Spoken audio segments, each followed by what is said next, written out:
Well, it's Thursday, July 13th. We've had a few setbacks, but I guess that's normal in construction. I wouldn't know because I'm a high school English teacher.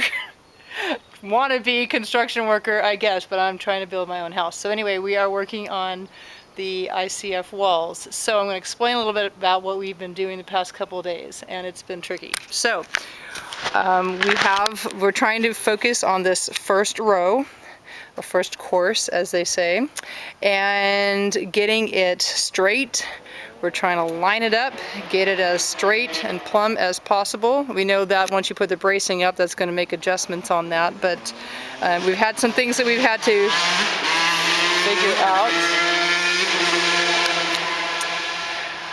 One is where we had this PEX coming up for, this is going to go out here for the exterior hose bib. We had to kind of drill a little hole down there and get that set up. So, and then we're going to run a piece of conduit through the second course that we're going to put up, so that we'll just run that through the outside, and the concrete will just form around that. And then we're going to go ahead and put like a bracing over here, whatever, like cut a piece of plywood or something, and screw it in so it's bracing this and strengthening where we had to cut that hole there. So we've got our HV clips in. We're on the first row. We want to do 2 just to strengthen at each joint. So every time one of these are 4-foot blocks, straight blocks here. So every time we have a joint, we've got 2 clips there to hold that in place. And we're going to do the same thing over here with the corner blocks, and then we'll put our vertical clips once we get up to the second course here. And Scott started to lay the rebar. We're just kind of testing it out. We've got our corner bent, and then our straight sticks for our horizontal rebar going along here, and he's going to do some more bending and cutting with that, because we're going to go 2 rows of horizontal rebar on each level, each course, for extra strength in earthquake areas. So right now what he's doing is cutting. So what has taken a lot of time is figuring out the measurements of where the door is going to be, where the doors are going to be, because we have 2 places we need to cut for that. So this is going to be the main door coming in from the Arctic entry. So I did some chicken scratch on the on the floor down here to figure out, okay, well, this is where the interior wall is going to be, and then the doors needs to be here. So we're leaving about, we're going to use 2x12s for the bucking on the doors and windows, but of course a 2x12 is not 2x12, it's like 1.5 by 11.5. So we're going to go 1.5, and then we kind of gave ourselves a little bit more, like a 1/4 of an inch onto it, just to make sure there's a little extra space. So we took the rough opening of the door and added on 1 3/4 inches, so we have enough space, and that's why we're cutting it here, because we're going to add that bucking here. So he's going to cut the other one that's going to fit in here. And the other place that we had to cut in is where the electrical stubbing is it's gonna run the electrical up here in the wall, so we had to kind of cut in there for that corner piece.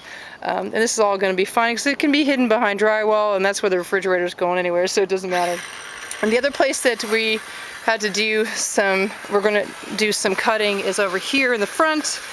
And what I did is I just measured out everywhere. I just put, some little markings, so I know, like, between here, this marking and this marking, that this is where the 6-foot window is going to be, and I labeled that. So I know across the front is going to be the tough place, because we're going to have a lot of cutting to do because of all the windows and doors and everything here. So right now what we're trying to do is just get the doors cut out. So this area is where the 6-foot door is going to be from here across. So then I just went from that marking over the 1 3/4 inches and mark these. So when Scott comes along, he's going to pull those and cut them. So we thought our table saw was working, but that's not happening. So he's resorting to the skill saw and the pruning saw. So whatever works, we're just trying to get it done at this point. And then this whole block, we're going to pull out of here because this is, you know, obviously we don't need this block in the middle. And we just put it in to try to like plumb up the walls and make sure everything's straight. So that's what we're up to. It is almost 6 o'clock in the evening, and it's been a warm day for Alaska, probably 80 degrees. So we're a little worn out. We're not used to that, and I think that for the day we're ready to take a break, and we'll get back at it again tomorrow. So we'll go up with the next course and roll from there. So we are putting up the second course right now, and then we're going to be able to shoot the elevation all the way around. So we're going to set up to do that and make sure that everything is plumb and level. We cut out the spaces for where the doors are going to be, but on the second level we're going to have windows to cut out, so we want to make sure that everything is level before we do that. So sounds good. We're gonna get that one in. Good job, guys.